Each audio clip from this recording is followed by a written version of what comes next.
Are you asking me questions or how's this working? I'm just going to talk, and I think we're already Okay, and I'm live.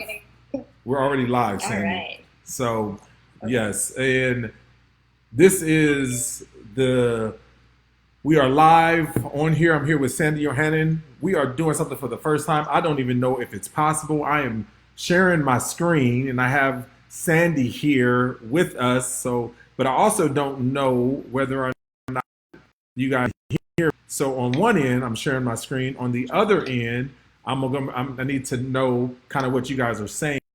So you're gonna get kind of some of my screen, but you're gonna see some of the comments over here as well. Sandy, can you talk right now and just let everyone know if they can hear Yes. you? Hello, everyone. This is my first time doing this Facebook Live stuff. Let me know if it works. All right. So if somebody on there can confirm that you are actually hearing Sandy, please let us know. Ernan is on here. Derwin is on here. Jessica is on here. Please let us know if you can type it in the screen because you are seeing what I'm seeing, and I need to know in the screen whether or not you can hear me. We can hear you both. Thank you, Angela Lewis. Thank you, thank you, thank you. I am excited. Sandy, you are the first. You are the first of us doing this live. We are live in person. I want you guys to know that we are officially we're in the same church. You guys, we are both here at Blueprint. She is at Beacon in the counseling services in the area there, and I am 2 rooms over. But we are trying to maintain the boundaries, the distancing, social distancing, and plus Sandy doesn't want to be close to me. So we are maintaining our distance. So we are excited to bring on. I was just like, it would be bad for Sandy to have anxiety when we're talking about anxiety. So I was just like, Sandy, stay over in the other room. Let's keep our social distancing and let's connect. Let's connect Great. via Ring Central. So I love technology. Sandy, what do you think? Yeah, I love it. It's great. We can maintain our social distance. Yes. Both feel So, comfortable. We feel good. Everybody says they hear us. We got Angie Price says she hears us. Jessica Oglesby says she hears us. Chris Toy, he says that we can hear you both. Thank you, guys. We know that we can hear us. Thank you, thank you, thank you. Jessica Oglesby says social distancing is wise. Sandy, yeah. usually I spend about the first few minutes, 5 minutes, is kind of just talking, allowing people to get on, allowing people to connect on. But but part of this is the ability for us to, let them know a little bit about what's going on, what's happening. As of last night, yesterday was a very interesting day. So the governor got on at 5 p.m. and basically the words that he used is medically fragile. We're going to keep, lock in or shut in the medically fragile. Well, the city of Atlanta came back, Mayor Bottom, basically, she came and said, listen, the city of Atlanta prays, thank you for what the governor is doing for the state, but for our city, we are going on lockdown, and we are going on lockdown all the way until April the 7th. I don't know how far that reaches out, but I do know that the city of Atlanta is on lockdown until April the 7th. And now that alone could bring a lot of anxiety. That can bring a lot of fear, a lot of things. So, you know, so we're going Yeah, to talk about that. absolutely. So what are your Yeah. thoughts on that? And let's just kind of start off with this question. What is anxiety? What is it?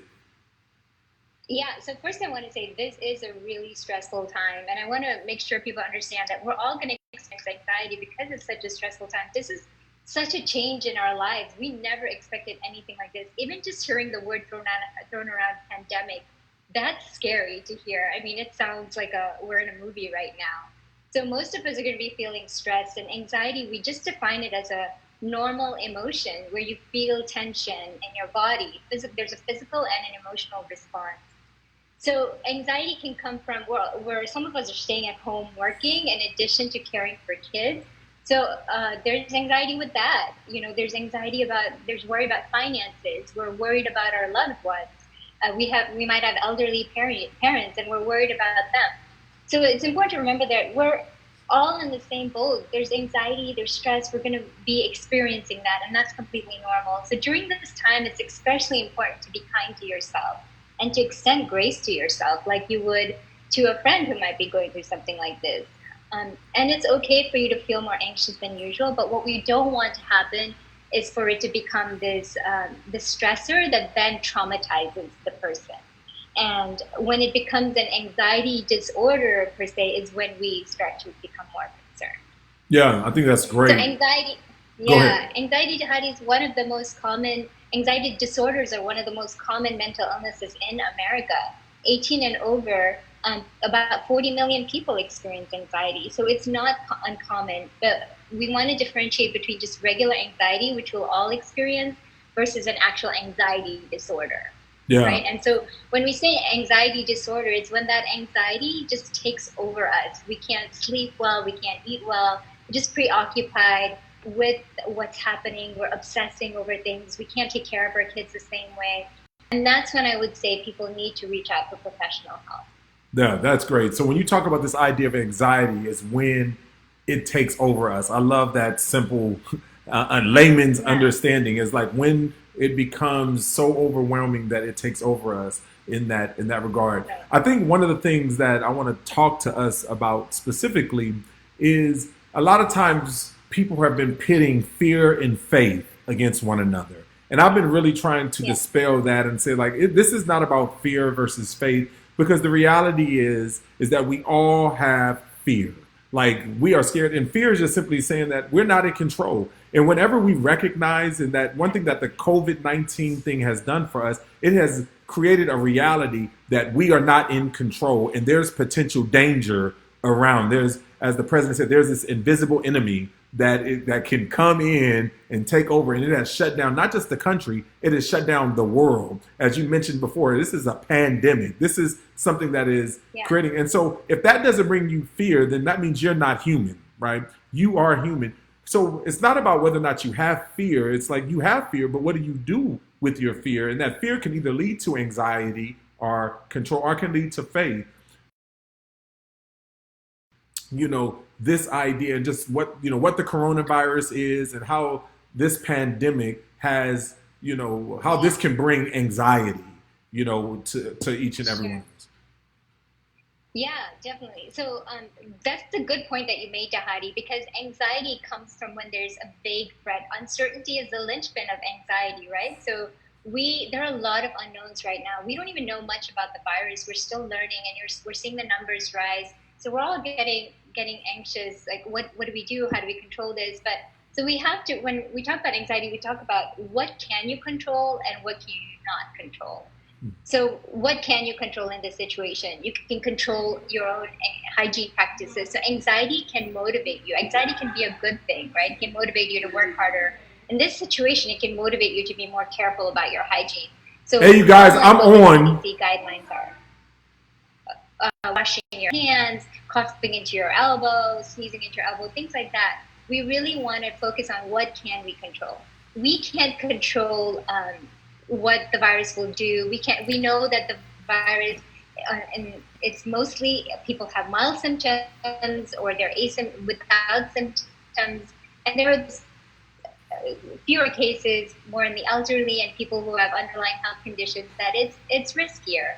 And the sense of sometimes people walking around saying, "Oh, I'm healthy, I'm young, I'm a Christian, I have no fear," but I'm asking people to seriously in that sense. You can control the spread of it in the sense that you take precautions, and it's not just fear for yourself, it's about not distributing it to others. And I've heard a Christian leader say, love, not fear, should be the reason that we change our behavior. Yeah. So we want to focus, and we want to look to facts versus myths, right? We want to fight any myths on healthy and reliable sources of information, and trying to determine what we can control and what we cannot control. Yeah, I think that's good. Differentiating the difference between what we can and what we can't control. You gave a lot of good things to share. Yeah. I'm sorry, you guys. I temporarily yelled at my kids because they are yelling in the background. I tried to mute it, but it didn't work. But they're yelling in the background while I'm trying to do Facebook Live, and then Sandy also technology, you're freezing up on my screen. So, Okay. so we're having a little bit of technical difficulties here, you guys, but work with us here. But I heard all of the audio. You had moments where you froze for a second, Okay. and everything. But Okay. As long as you can hear the audio. yeah, we heard the audio. Just make sure that when you freeze, don't freeze in an awkward position, because then that will bring Oh, because I cannot control that though. That's out of my control. that is out of that is out of your control. And you're looking at, yes. So so I think that's good. So when we think about, like, what's going on here with Corona, like, how would you help people to cope with this? Yeah. The difference between, or even what would you say is the difference between, okay, the difference between I'm afraid and no, I'm in anxiety, right? Like, can you differentiate the two? Like, one is a healthy fear and one is kind of like unhealthy, anxiety that's leading to more unhealth, in that. Yeah. Hi. It's actually really hard to differentiate the two. They often go hand in hand. So we use the term stress, anxiety, and fear, they almost to mean the same things. And some of you were at my imprint anxiety disorder lecture, so there we did spend a little bit of time differentiating the three. But I think just to know in general that fear and anxiety and stress all present similarly. So it's you will have the same body physiological responses, whether that's sleep changes, appetite changes, sometimes sweating, pain in your body. But what we don't want to happen is that it persists, especially as you learn more information. The impact of the stressor should decrease. But if that anxiety is continuing to persist, where you're obsessing about things, you're just preoccupied with it, that's when we start to worry. Okay. But I think that's also a good point that you raised, Dhati, about just ways to cope, and I would love to touch on that somewhere as well. Yeah, no, I think that was the first thing. Is first being able to differentiate between the two. But you're saying that it's hard to differentiate between the two. But the important thing is that you don't allow things to persist in there. So when it comes down to this, like, whether you're feeling like you have anxiety or whether it's just fear and you don't want it to persist, what are ways that we can cope? What are things that we can do to address? I'm locked up. I got these same people in my house. I'm tired. My kids are making noise when I'm trying to do a Facebook Live. I'm stressing out. I'm getting anxiety. Sandy, let me know, how can I cope with all this? Give me some things to Yeah. cope. Give you some tips. Okay, yeah. So that's great. Great question. And so one thing I would say is your routine is out of whack, basically. You're not on your regular routine, but I would encourage you to create a schedule, create a routine for yourself, whether, some people like to plan in advance. Maybe create a schedule 2 weeks ahead of time so that you know what your mornings and evenings will look like. Maybe you used to have your quiet time in the morning or exercise in the morning, whatever it is. I would encourage you to put some of those back in for yourself. Being a routine just normalizes things for us as well. Also, just getting ready and out of bed and ready as if you're going to work can make a difference. Action, even if it's just one thing that you take action on, it can be powerful. Also, things that sometimes we do is we get stuck on these anxiety related thoughts that contribute to anxiety. So I always encourage people to challenge their thoughts. So focus on, when you are in those moments of fear or anxiety, what are the thoughts that I'm having right now that might be contributing to that? And write that out and challenge that. What's the evidence for this thought? Also reframe your anxious thoughts. So you can say something like, oh, this stinks, I'm stuck inside. Or you can say, I'm stuck inside, but what's the positive that can come out of this? So trying to transform some of our thoughts can be helpful. Don't get stuck on rehearsing the worst possible outcomes, I would say. Instead, focus on truth and stay grounded in truth. Other things is, if you need help, ask for help. There's no shame in asking for help. And don't get stuck in the shame of that or the stigma of asking for help. Other things I would say is, like I said before, fight myths versus with facts. Try to use reliable sources of information. Sometimes we need to set limits on how much social media we're paying attention to, as well as the news. There's a lot of misinformation out there as well. So you might need to set a timer on your phone or an alarm and say, I'm going to only watch the news for 30 minutes a day. I'm not going to watch any news just prior to bedtime because it'll interfere with my sleep. So those are set boundaries and limits for yourself. You can take some time to distract yourself, but we ask people to stay away from avoidance. So what I mean by that is, anxiety is an emotion, and this is the time that you can work on understanding what your emotions are and expressing them. Also, you might need to grieve. There's a lot that's been changed in your life. So we encourage you to spend time grieving that change. So that might look like calling a close friend, and being vulnerable with that person and saying, this is what I'm feeling, this is what I'm thinking, this is what I'm experiencing right now. And as the friend, you can validate and empathize with that person. That's good. So also relaxation exercise. Just a couple more things. Relaxation exercises like deep breathing, meditation exercise is huge, because for a lot of people I notice are doing some free exercise videos on YouTube. So it's really easy to access that now. 20 minutes a day, work your way up to 30 minutes 5 times a week. But even if you could start with 20 minutes 3 times a week. So the 10 push-up challenge is not enough? Like some people are just doing the 10 push-up challenge. There's something, but it's not enough. Something is better than nothing. Okay. You're so positive, Sandy. You're so positive. That's what I would say. But this can be a really great time to start to put into new and positive behaviors, right? Healthier cooking, quiet time. So you move forward in your faith instead of backwards in fear is the goal.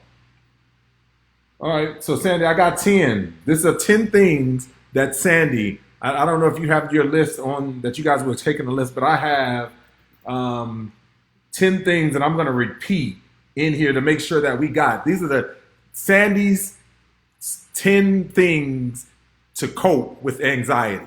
You heard it here, folks. Okay. And I just want you guys to know, a lot of these things are things that I've been saying to you guys throughout the week. And now that I got a medically, licensed, medically, like Dr. Sandy Thomas, Dr. Sandy Johannan, confirming these things, I just want you guys to know that I'm pretty smart. I'm pretty smart as well. So this is me kind of validating my own self in this. So thank you.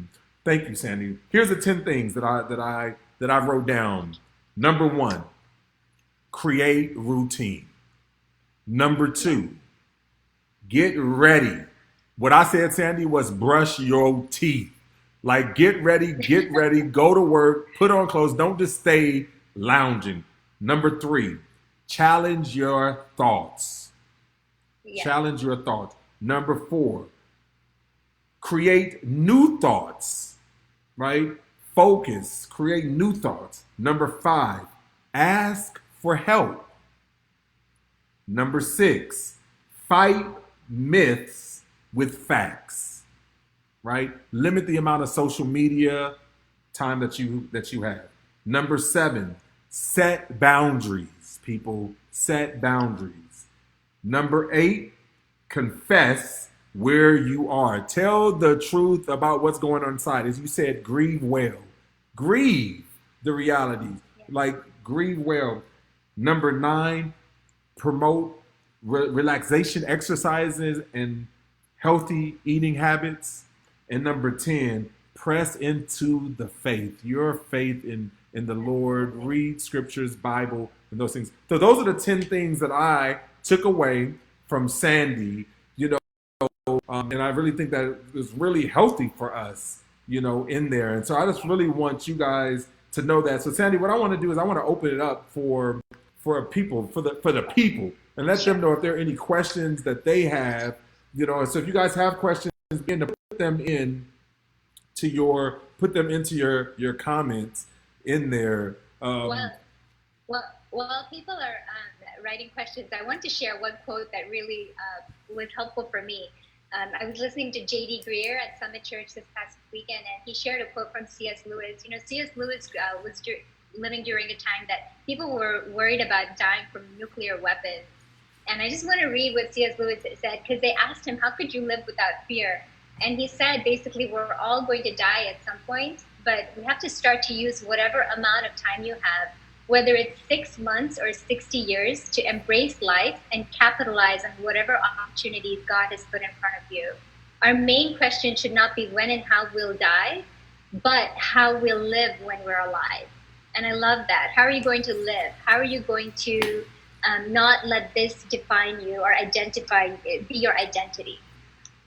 Yes, that's good. That is a great, great quote. I would disagree with him a little bit, but I think it was a great quote. The first part is that I think the question is that can bring shame when you said in the very beginning of how do you live without fear? I would challenge that he lived without fears. It's really, he was able to deal with his fear in a mature way, because it's a scary thing to die.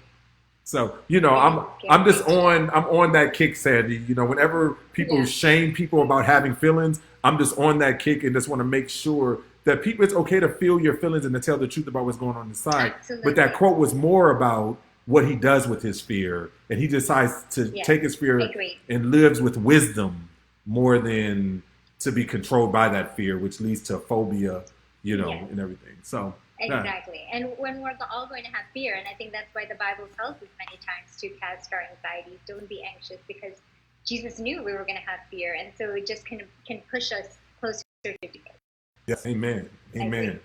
That's good. That's good. All right, so you guys got the 10 facts from Dr. Sandy. I'm sorry, I'm saying Sandy. Dr. Sandy Thomas, Dr. Sandy Johannan. What are some of the thoughts? What are some of the questions, the feedback that you guys had? That this is the time that we want to encourage you guys. I'm loving this. This was some great information. We gave you guys the 10 things. We're probably going to take these and put them somewhere, maybe put them on our website. Some people have already taken them in the comment blog, but you guys let us. We got Loretta on here. We got Deanna Hamilton guys on here. Price, Carly, all the way from Boston. She got on here. Yeah. Sandra's on here. We got some of our regulars. Remember, you guys, we're on here every day at 11 a.m.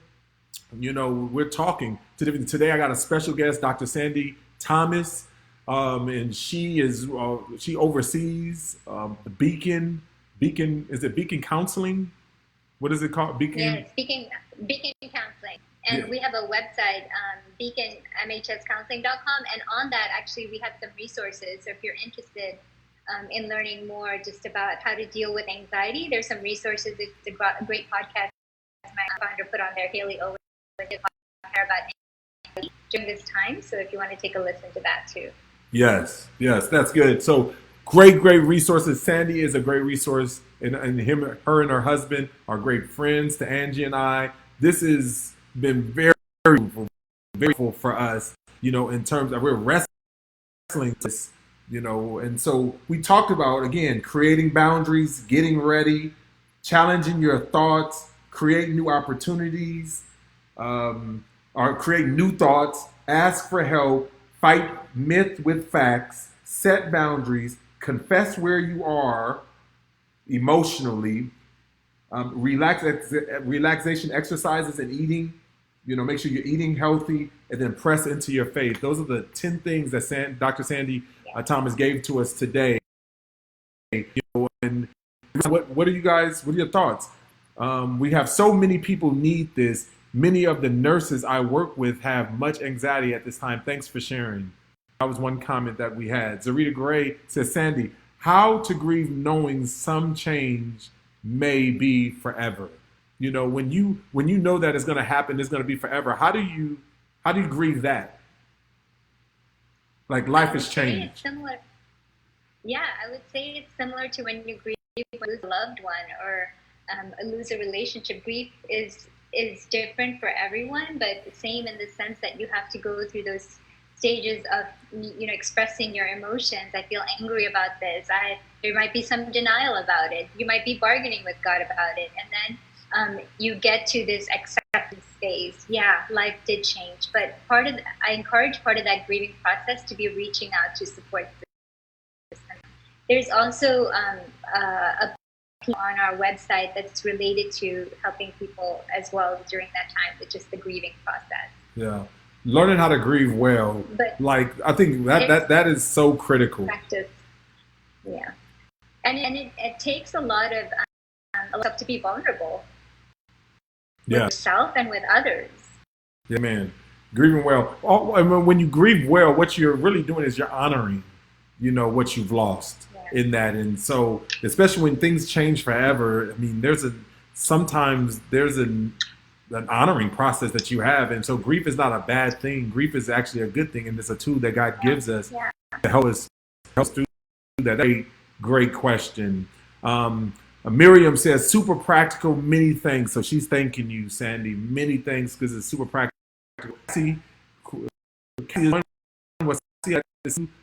Patsy is on here. What's up? Well, Loretta. Andrea is here again and from Philly. We're good to have you on. Ange Hart, she just recently moved here. You met her the other day, Dr. Thomas. Basically, Yes. she says, how can we talk to our kids about what is going on without creating undue stress? Yeah, I think our kids watch us. So just modeling for them how to cope is something that will really help them. So children need to be reassured in a way that is age appropriate. So you might consider a family meeting and allowing them to express their feelings, their emotions, acknowledging their fears, and explaining the overall risk. That with kids, we know that they're very low risk if they do get sick, but you can outline with them steps to keep them safe. So what can you control? Going through, okay, this is what we can do as a family to control us getting the virus or the spread of it. Discuss any questions they have. Also, Stephanie sent out for the Hello World as part of the resources. She sent a bunch of videos and sheets that you can go through as a family. We did that ourselves with our kids. There was something on NPR, I think, a video about the COVID. And we went through that with the kids and we talked to them. And every day we're answering questions. But I would also look at how much they're watching, how much time they're spending on TV or with social media, and engage them in activities that can help them feel empowered. If you think that they are getting to that point that they're really anxious and they might need help, I would encourage you to seek counseling for them. A lot of people are doing telehealth, so there's fear with coming into appointments, but a lot of people and insurance companies have changed some of their laws such that people can reach out for tele-mental health as well. Sandy, you are a wealth of knowledge. I mean, like, just be firing off the and I'm just like, man. But listen, you guys, that's what I'm here for. I am the official note taker of all of the vast knowledge that Dr. Thomas has given us. And so, again, when it talks about our children, here's 5 things that I heard Dr. Thomas talk about. 1, Sure. Model. The best thing that you can give your children is a healthy you. So model what it means to deal with it. Number 2, have a family meeting. So run to the tension, have a family meeting, talk about it. Number 3, seek helpful resources. We mentioned Hello World. Stephanie has sent us some. So seek some. You have some resources that you've talked about on your site. Number 3, limit your children's access to this. So don't let them just kind of marinate in this. And number 5, seek counsel. Seek counsel. So again, we gave you 10, and now we're giving you 5. These are all practices that we guys to help you deal and to cope with, anxiety and how to deal in this COVID-19 season. I said this: I'm fighting every minute of my day to lean into my faith and not let fear overtake me. I have a family member suffering with this virus in ICU, so it has hit home for me. What would your recommendations be to Andrea? Yeah, I'm sorry to hear that, Andrea. That's a really tough time for you, I'm sure. And I would encourage you to please reach out to your own support system during this time. And again, what are your needs through time? And see how it's a really important time with others during this time. So please let your needs be known and allow people to feed into some of those needs. Yeah, and I think that goes into your 5th point that you mentioned of dealing with COVID. It says ask for help. So make that be known, Andrea. Ask for help. Go to people that are close to you. Keep coming back here. Go to like and just create those places where you can, seek help to work through that. Jonathan Holloway basically said this: where author Manuela Molina has written a short illustration book to help children under the age of 7 get informed about the coronavirus, and also reassuring them in these challenging times. So he also left a link for you here, and then also we just said if you would like to be added to the Hello World mailing list, please email kids@blueprintchurch.org. Some of those resources, we send out weekly resources to our members and to people who are been a part of Hello World. Erin said this about you, Sandy. She said, you are a rock star. Also, it's Erin Eisler. Is that Erin Eisler? Okay, I didn't know. Yes, she got. Yes. So, what can help me get better sleep during this stressful time and not be anxious? First of all, I'm very sad, and I'm a little. I feel guilt right now, Sandy, because no one has ever called me a rock star. You got on here one day and you are already a rock star. And for me, I've been on here every day grinding out, martyring myself, coming on, and no one has called me a rock star ever. You get on here one day and you're a rock star. So I feel shame about that. I feel guilt and all these things, but I'm gonna get better and I'm gonna do better. But go ahead and answer her question. I'm going to validate you right now, though. I'm sorry, Dhati. That sounds really difficult. I'm sorry you had to experience that. Thank you. But you are a rock star. Thank you. I appreciate it, Sandy. So she said, how can she get better sleep? So good question. Things that you can do therapy-wise is you can read about what we call good sleep hygiene. First, to make sure that you're doing the right things in order to help your sleep. So things like the bed should only be for sleeping, so not reading in bed, not watching TV in bed if you're someone who has difficulty with sleep. So read about good sleep hygiene and try to make sure you're doing some of those things. The other thing is I tell people to create what's called a worry time. So that could be 15 minutes, maybe an hour or two before bedtime, where you're writing in your journal everything that you're worried about. And when it's time to go to bed and you start worrying, you can tell yourself, I already worried about that. It's in my journal. It's done with. So that's one thing that you could do. Also, these deep breathing exercises, there's one called the 4-7-8 deep breathing, where you breathe in for a count of 4. You have to feel your stomach rise as you're doing it and hold for a count of 7 and blow out for 8. It actually really helps with sleep. So please read about the 4-7-8 breathing technique, and as it's shown, there's some research showing that it does help with sleep as well. No, that's awesome, Sandy. And again, I hope you guys are putting some of these are practical, very practical tips that we're putting in, even the things, because like you said, giving yourself 15 minutes to grieve, 30 minutes, an hour, that's a part of your setting boundaries. You talked about relaxation exercises, and you gave some very specific relaxation exercises, breathing things that you can do, in there. And so these are good. My wife is asking, what about teens?